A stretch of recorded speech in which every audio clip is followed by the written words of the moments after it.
Alors, bienvenue dans une nouvelle capsule. Je suis Alison Vincent, donc coach en amour de soi, en confiance en soi, et j'accompagne les reines audacieuses à s'épanouir pleinement par le biais de l'amour de soi et de la confiance en soi, afin qu'elles puissent vraiment maximiser leur féminité, leur individualité et qu'elles puissent surtout rayonner par leur énergie féminine sans complexe. Donc là, petite vidéo que je te fais sur les choses que j'ai apprises depuis que je suis une trentenaire.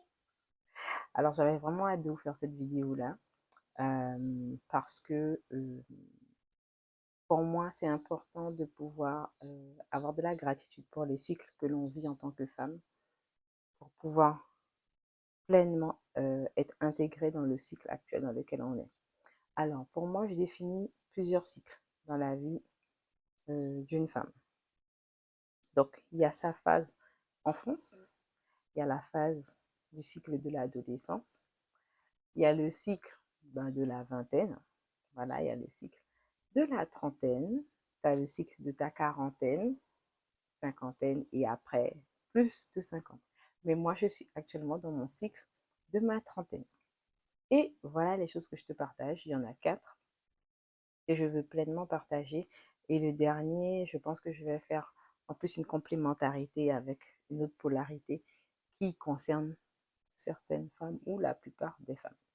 Donc, première chose que j'ai appris depuis ma trentaine, le respect avant l'amour en relation. Ce qu'il faut comprendre dans tes relations, s'il n'y a pas de respect de ta personne, si l'autre ne te respecte pas, la relation amoureuse ne peut pas avoir lieu. Moi, je me rappellerai toujours euh, du conseil que mes parents m'ont donné et ma mère me disait que c'était tout le temps quelque chose que mon père disait au début de leur relation parce que mes parents ont quand même plus de 30 ans de mariage. Mon père est décédé depuis 18 ans. Enfin, depuis mai 18 ans, j'en aurai bientôt 36.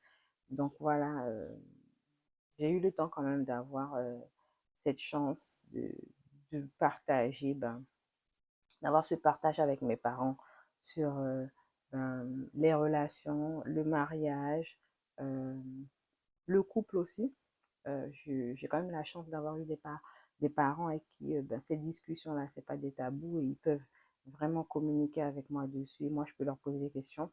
Et quelque chose que mon père répétait toujours, que s'il n'y a pas de respect dans une relation amoureuse, c'est pas la peine. Ça, mon père le disait tout le temps. Et même si c'est vrai que j'ai eu des déconvenus dans certaines de mes relations amoureuses, ça, c'est quelque chose que je gardais quand même comme principe et qui fait qu'aujourd'hui, c'est totalement différent. C'est que le respect, c'est essentiel. Parce qu'une femme, elle a besoin dans une relation amoureuse d'être aimée, d'être écoutée, de se sentir appréciée, valorisée et tout. Ça, c'est très important. Et petite chose à mettre en plus, c'est que vous devez mettre l'accent sur la valeur du respect. Si on ne vous respecte pas, si vous sentez que vous ne respectez pas votre propre personne et que votre partenaire ne respecte pas votre personne, ben non, c'est pas la peine. Si ce critère-là n'est pas tenu, ben ça va foirer beaucoup de choses. Parce que quand on respecte quelqu'un, on est capable de faire les choses dans le bon sens, de d'avoir cette congruence avec l'autre, d'être capable aussi de faire les choses correctement.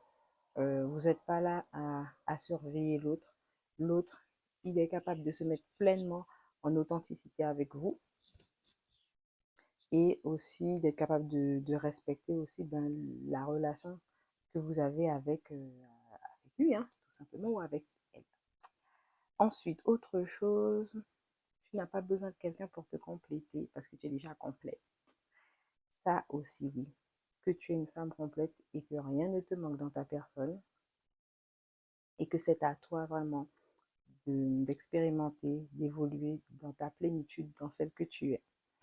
Ça, c'est très important parce que des fois, on se retrouve, pas forcément en relation amoureuse, mais dans notre construction sociétale, à toujours vouloir combler un manque, comme si on n'était pas complet. Et des fois aussi, ça va passer par ce fait que quand on arrive à ce cycle de la trentaine, on se dit qu'à 30 ans, on est censé avoir acquis des choses normales de la société à la trentaine. Et qu'il faut comprendre que vous êtes complète et que c'est pas parce que vous n'êtes pas marié ou que vous n'avez pas encore eu d'enfant à la trentaine que c'est mal. Il faut voir vraiment ce qui est le plus important pour vous, quelles sont vos priorités, qu'est-ce qui vous rend heureux, heureuse, euh, de façon à ce que quand vous passez dans ce cycle, que vous vous rendiez compte que ce que vous avez appris depuis votre trentaine, ça a été des expériences. Ça n'a pas été que des échecs, ça a été aussi des apprentissages. Parce que les échecs que vous avez vécus, ce ne sont pas des fins en soi, ce sont des façons d'apprendre que les choses ne se sont pas faites comme ça, mais qu'elles peuvent être faites autrement et qu'elles peuvent être réalisées autrement. C'est ce qu'il faut comprendre avec le mot l'échec. L'échec, ce n'est pas quelque chose de négatif. L'échec, c'est quelque chose qui vous permet de transformer les choses dans votre vie et de faire beaucoup mieux, vous améliorer et d'être beaucoup mieux dans votre vie actuelle aussi. Troisième point, prendre soin de soi, ce n'est pas négociable.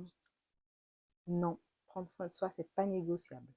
Prendre soin de soi, vraiment, ça fait partie du bien-être, de s'aimer, tout simplement. Ça fait partie de s'aimer, de s'estimer, de prendre soin de soi. Ça aide aussi dans notre confiance en soi. On prend soin de soi, on prend soin de sa valeur, on prend soin de notre corps parce que c'est notre partenaire de vie qui nous accompagnera toute notre vie, notre corps. Donc si on ne prend pas soin de son corps, eh ben, c'est comme si on se met une balle dans le pied. Je vais dire ça comme ça. Donc vraiment prendre soin de sa personne. Donc si pour vous, vous sentez que vous avez besoin, pour être bien, de faire du sport, de voir un thérapeute, de faire des soins, soins du corps, soins énergétiques, massage ou autres, il faut savoir à quel moment vous les placez. Mais c'est important de prendre soin de vous. Et ça, c'est pas négociable. Donc, ça veut dire que aussi vous devez réfléchir aussi au type de budget que vous voulez mettre en place pour votre self-care. Mais self-care is necessary, is a must. So, it's a non-negotiable. Quatrième point, profiter de sa vie de femme. Et comme j'ai dit, je vais mettre en complémentarité, surtout quand tu es une mère. Parce que moi, j'ai vécu la maternité à deux périodes différentes. J'ai vécu la maternité à ma vingtaine et j'ai vécu la maternité au début de ma trentaine. Donc, ça a été deux façons de voir les choses concernant la féminité et la maternité. On dit toujours qu'avec le premier enfant, on est dans la découverte. On apprend à être une femme qui se retrouve être mère. Donc, devoir gérer le fait d'être une mère et une maman, enfin une mère et une femme, pardon, c'est quelque chose de prenant. C'est quelque chose des fois qui va vous faire peur. C'est quelque chose qui va aussi vous déstabiliser ou pour certaines qui peut être vécu comme un choc. Donc, savoir que sa vie de femme, c'est important. Même si vous êtes une maman, c'est important. Euh, Parce que on sait que généralement, les mamans, du fait de leur énergie, où elles prennent le temps de beaucoup prendre soin des autres, s'occuper des autres, nourrir les autres, des fois, les mamans s'oublient. Et c'est important, même si tu es maman, de profiter de ta vie de femme. Pourquoi? Parce que quand tu ne montres pas à tes enfants que tu profites de ta vie de femme en tant qu'individu, parce que c'est aussi pour permettre dans la construction psychologique de l'enfant et sa construction sociale, qu'une mère, c'est aussi un individu, c'est un être humain, qu'un parent n'est pas juste un parent, une mère n'est pas une mère, c'est aussi une personne qui a besoin de se construire, qui a besoin de temps pour soi, qui a besoin de travailler sur sa personne.